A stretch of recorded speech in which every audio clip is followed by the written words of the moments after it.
One late night in Paris, Driss is driving his employer Philippe through the city. When waiting and traffic gets too boring, Driss breaks the speed limit and begins driving quite fast, dodging other cars and not caring about traffic signs. This causes the police to go after him, and Driss bets €100 that he can lose them, but after driving under a bridge, the cops catch up by ambushing them from both sides. Driss doesn't look too worried though, and this time, he bets €200 that he can get them an escort. The cops make him leave the car and he starts acting then, behaving offendedly and telling them Philippe can't move and he was taking him to the hospital. The officers find proof of this when they find the wheelchair in the truck and, when approaching Philippe, they see him convulsing, which is also an act. Seeing as it's an emergency, the cops forgive Driss for breaking the speed limit and offer themselves as escorts on his way to the hospital. To celebrate winning the bet, Driss plays September by Earth, Wind and Fire, and when they arrive at their destination, he shares a smoke with Philippe as soon as the cops are gone. Driss promises he'll handle it and drives them away just before the hospital staff could find them. This friendship began many months ago.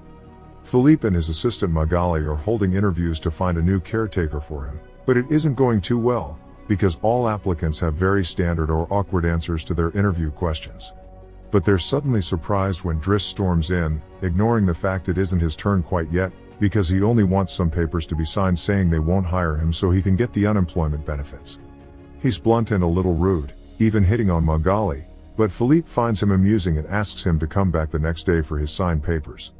Driss goes back to his home in a humble neighborhood and tries to take a bath while all his little siblings bother him, only managing to get it done in time thanks to his sister Mina, who is a bit older than the others and more responsible. While waiting for their mom to arrive, he looks through the window and notices his brother Adama getting out of a suspicious car. When the boy enters the apartment, he just says he was at school and leaves again after grabbing his bag, causing Driss to be even more sure that he's up to something. In the evening, his mom arrives, and he gives him a Fabergé egg he stole and tells her he's been away on vacation when she asks. She isn't happy to see him though, because he disappeared for 6 months and never called, and now he's shown up out of nowhere as if her home was a hotel. As she's absolutely done with all his lies and she has other children she has to take care of, she kicks him out and tells him not to come back. Driss spends the night having a smoke and some snacks with some neighborhood friends. The next day, Driss goes back to Philippe's house for his papers, and he's received by the housekeeper Yvonne, who shows him around the place and tells him about Philippe's daily routine. She also shows him the room he would get for himself with his very own bathroom.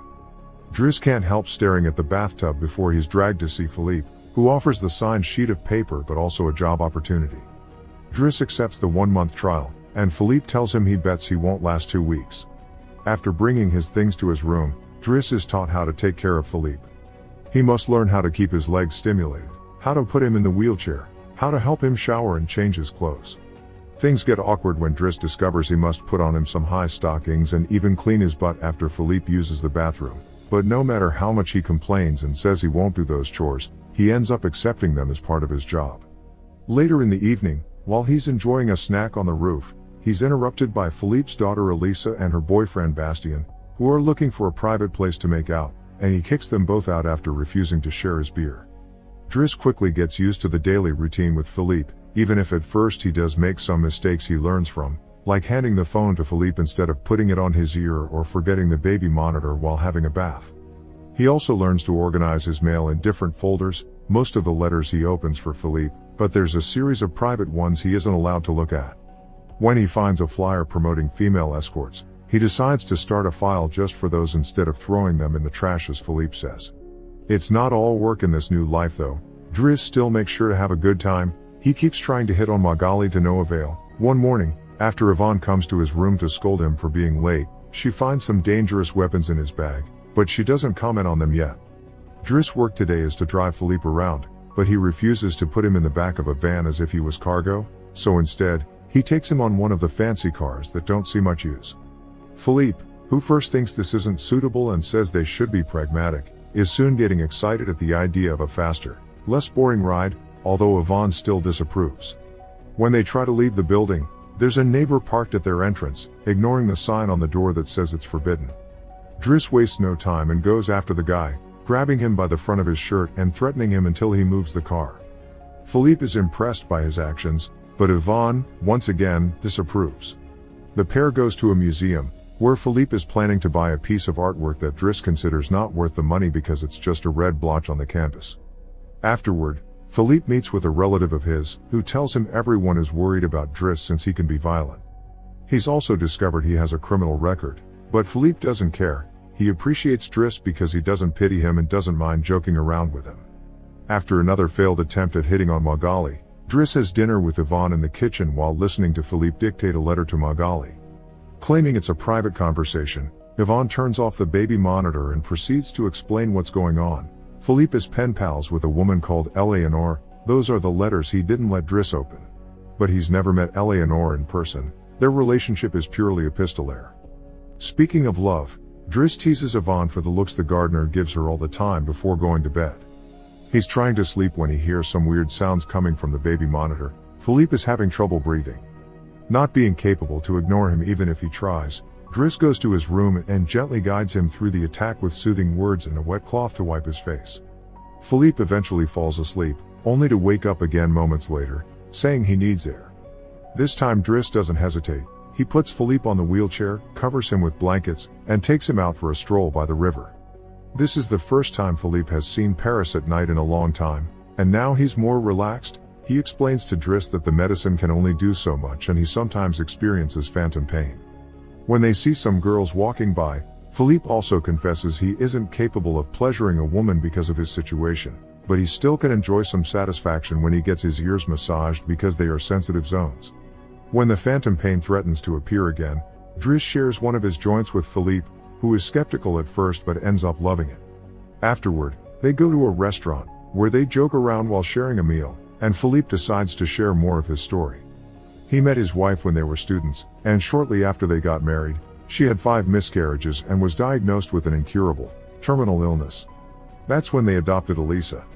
Philippe has always loved competitions, extreme sports, and speed, and a paraglider gave him that. It was during a paragliding session that bad weather caused him to crash and break his vertebrae, although he still thinks his real handicap isn't the chair but living without his wife. After joking around some more, Philippe remembers the date and realizes Driss has passed his 1-month trial, so he's now officially hired. But he needs to start by bringing back the Fabergé egg he stole because it was a gift from his wife. She would give him one every year, and he has exactly 25, matching their time together. The next day, Driss goes to talk to Mina when she's leaving school, who is a bit offended because he hasn't been answering her messages except to ask her to look for the egg. She also tells him about some cops that have been calling their home. Afterward, he visits Adama, who confesses he was found with 30 grams on him. Driss wants to take him to lunch, but Adama refuses and instead gets in the same suspicious car from before. Later on, Driss is allowed to be present while Philippe dictates his letter for Eleanor to Magali. He thinks this purple prose is very boring and that Philippe should be more direct. He's also baffled to hear that this has been going on for 6 months and they never exchanged pictures.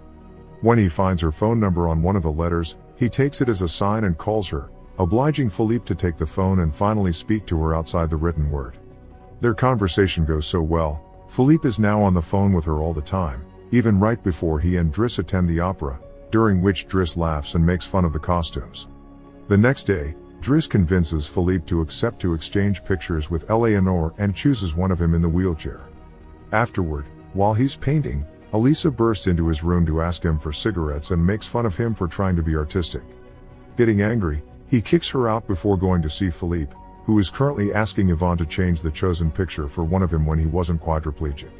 She hides the picture inside the escort file right before Driss burst in, complaining about Elisa and telling Philippe he needs to discipline her, something Yvonne agrees with. Philippe agrees to talk to her, but he's mostly surprised when Driss lets it slip that he's been painting. Days continue to pass, and the friendship between Philippe and Driss continues to grow. Driss takes him to play in the snow and brings him with him when he goes out for a run. Philippe gets him his first suit and scolds his daughter while Driss listens to him through the baby monitor. When Driss finishes his first painting, he shows it to Magali, who slaps him when he tries to kiss her. Philippe, however, likes the painting and promises he'll try to sell it. The two of them have a great time with each other, enjoying things like getting a faster car, sharing joints, and even hiring escorts together. When Philippe's birthday comes, he isn't very excited about it. Every year, he pretends to be surprised that they're throwing a party and has to meet with all these relatives that only come to see him on the date to check he's still alive. Philippe says it'll all be rather boring. While he and the guests enjoy some live classical music, Driss searches for Elisa, who is crying in her room after having taken some of Yvonne's pills, which won't kill her as she expected. The reason why she's sad is that Bastien broke up with her and called her a tart, so she asks Driss to talk to the boy, which he accepts to do for a price. Meanwhile, Philippe is showing Driss painting to his relative and manages to convince him to buy it for 11,000 euros. Driss goes back to the dining room and chats with Yvonne, who tells him Magali is in a relationship with someone named Fred, but things are rather rocky at the moment, giving Driss hope. As the party begins to die down, Philippe makes Driss listen to some of the most important songs in classical music history, but he could only joke in response. After the band is done, he brings his iPod and plays Boogie Wonderland by Earth, Wind and Fire before he starts dancing right in the middle of the floor. He's an incredible dancer, and he even convinces the rest of the party to join him and dance with him, which Philippe enjoys watching. Later, when putting Philippe to bed, Driss opens Eleanor's latest letter to him.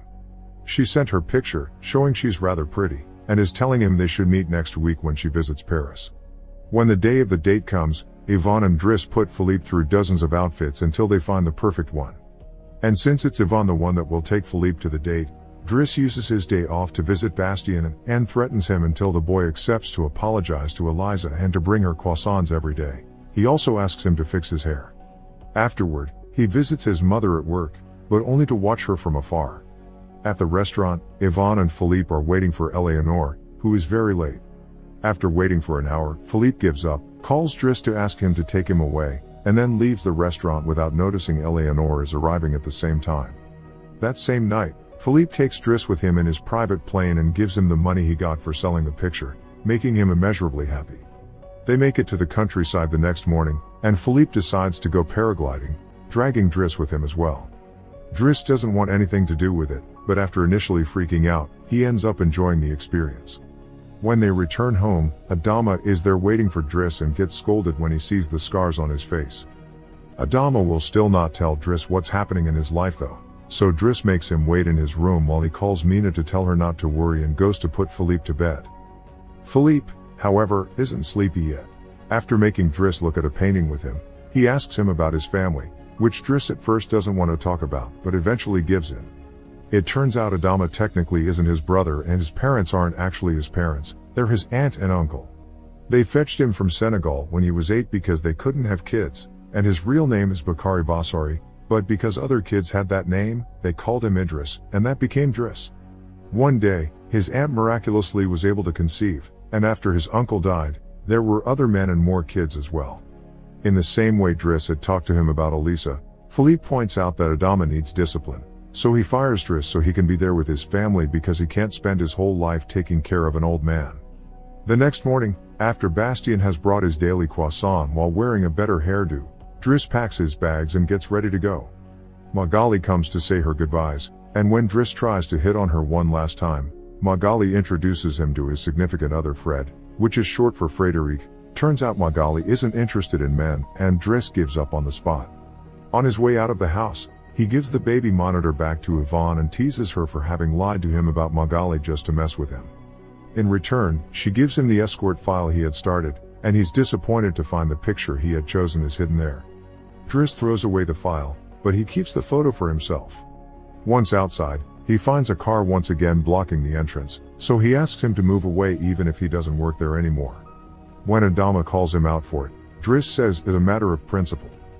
A few hours later, the two brothers go pick up their mother at the station. While back at the house, Philippe is having his first dinner together with his new caretaker, who is stuffy and boring, and Philippe decides to leave him without even having a bite. Since Yvonne is out on a date with the gardener, nobody is there to scold him for it. As days pass, Driss goes back to his old life.